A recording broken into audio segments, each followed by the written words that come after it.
Assalamualaikum warahmatullahi wabarakatuh. Perkenalkan, nama saya Irma Malidia dengan nomor NIM 102250. Di sini saya akan menanggapi terkait seberapa pentingnya bagi saya etika dalam profesi hukum. Menurut pendapat saya, etika dalam profesi hukum sangat penting karena dapat membentuk fondasi moral perilaku para praktisi hukum seperti jaksa, hakim, pengacara, dan notaris.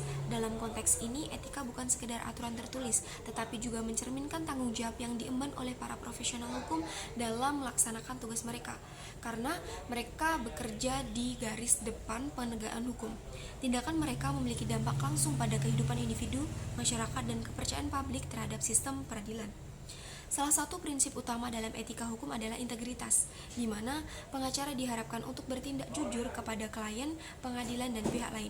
Mereka tidak boleh memanipulasi fakta atau bukti untuk menguntungkan klien secara tidak adil.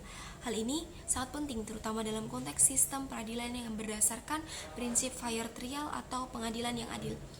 Jika seseorang pengacara melanggar etika dan dengan menyembunyikan atau memalsukan informasi, maka keputusan hukum yang dihasilkan bisa cacat atau merugikan orang yang tidak bersalah atau juga mendukung pihak yang bersalah. Etika juga mencangkup prinsip keadilan dan tanggung jawab sosial. Para profesional hukum harus memperlakukan semua pihak secara adil, tanpa memandang status, kekayaan, atau pengaruh mereka. Dalam banyak kasus, masyarakat bergantung pada pengacara untuk melindungi hak-hak mereka, terutama ketika berhadapan dengan institusi besar atau pihak yang lebih kuat secara finansial dan politik. Tanpa etika, pengacara bisa terjerumus dalam praktik korupsi seperti membela kepentingan pribadi atau menerima suap untuk memenangkan kasus. Ini bisa menciptakan ketidakadilan secara struktural, di mana keadilan yang hanya tersedia bagi mereka yang mampu membayarnya. Selain itu, tanggung jawab terhadap sistem peradilan adalah aspek yang tidak kalah pentingnya. Hakim misalnya harus membuat keputusan berdasarkan hukum dan fakta yang ada, bukan berdasarkan tekanan politik atau finansial atau pribadi. Dalam sistem hukum yang etis, hakim memiliki kebebasan independensi untuk menegakkan keadilan. Namun, jika ini melanggar seperti menerima suap atau berkolusi dengan pihak yang tidak berkepentingan, maka proses peradilan menjadi cacat dan hasilnya tidak dapat dipercaya. Etika dalam profesi hukum juga melibatkan penghormatan terhadap hak-hak individu, termasuk hak klien, saksi, dan pihak lain. Misalnya, pengacara harus menjaga kerahasiaan informasi yang diberikan oleh klien, kecuali jika pengungkapan tersebut diharuskan oleh pihak hakim. Ini menciptakan kepercayaan antara klien dan pengacara, yang sangat penting dalam proses hukum yang efektif. Jika kerahasiaan ini dilanggar, maka kepercayaan masyarakat terhadap profesi hukum bisa saja hilang. Satu lagi, prinsip penting adalah kepentingan publik. Para profesional hukum tidak hanya bertanggung jawab kepada klien mereka, tetapi juga kepada masyarakat yang luas. Ini berarti bahwa mereka harus menegakkan hukum dengan cara melindungi kepentingan umum dan memastikan bahwa keadilan ditegakkan. Contoh yang relevan adalah ketika pengacara menolak untuk terlibat dalam praktik yang tidak etis meskipun itu menguntungkan klien secara materi. Berarti ini menunjukkan bahwa tanggung jawab mereka lebih besar daripada sekedar memenangkan kasus. Dalam sejarah terdapat banyak contoh kasus di mana etika dalam profesi hukum dilanggar dan dampaknya sangat merusak kepercayaan publik terhadap sistem peradilan.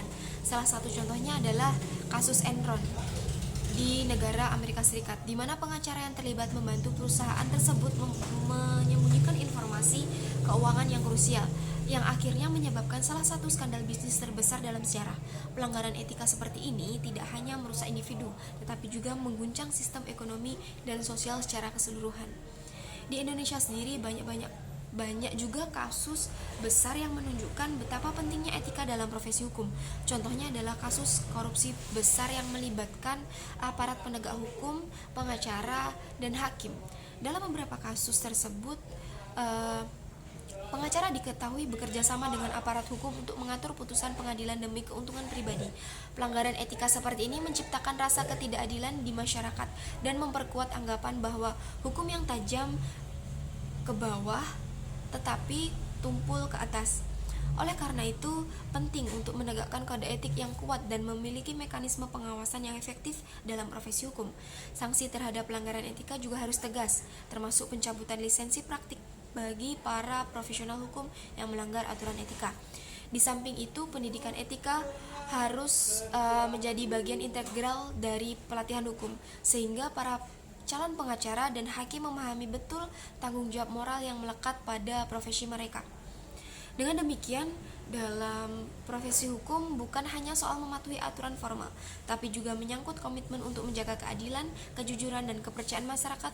Tanpa etika yang kuat, profesi hukum akan kehilangan maknanya sebagai penjaga keadilan dan alat untuk menegakkan kebenaran dalam masyarakat. Demikian yang bisa saya sampaikan. Bila ada salah kalimat atau pengucapan yang saya lontarkan, saya mohon maaf sebesar-besarnya. Wassalamualaikum warahmatullahi wabarakatuh.